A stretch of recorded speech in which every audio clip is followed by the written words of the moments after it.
Bonjour Vincent.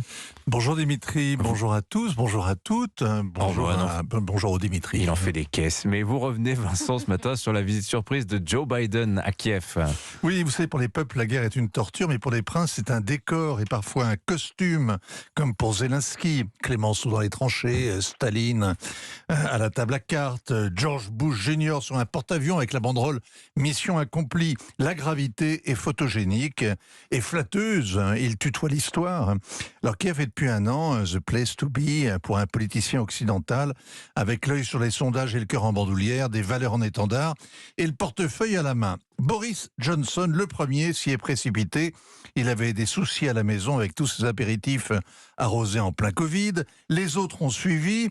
Emmanuel Macron a pris le train avec Mario Draghi et Olaf Scholz. Le Polonais en a fait autant avec le Slovène et le Tchèque, l'Autrichien, l'Espagnol, le Danois, le Finlandais. Toute l'Europe est passée en file indienne. Ursula von der Leyen y est retournée souvent.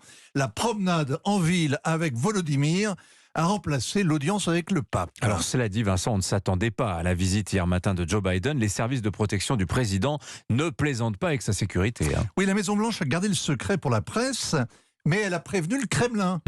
Alors, avec ce sauf-conduit, l'expédition devient évidemment le premier déplacement de campagne de Joe Biden depuis que son médecin l'a déclaré apte pour un second mandat. Sa femme Jill avait fait le voyage en Ukraine au printemps dernier pour la fête des mères.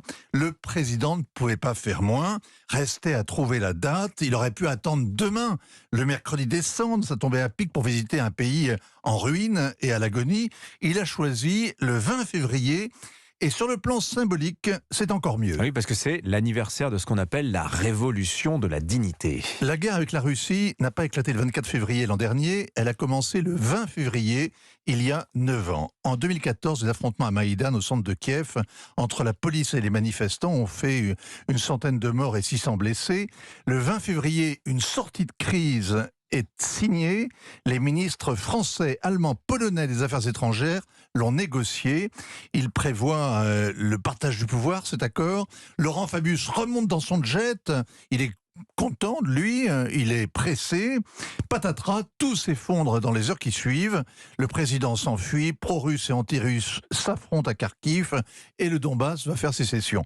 Le 20 février, l'Europe a parrainé un accord qu'elle n'a pas fait respecter. Les Russes entrent en guerre, l'Amérique aussi. On rejouera ce marché de dupes un an après avec les accords de Minsk. La guerre dans le Donbass, ça fait 15 000 morts.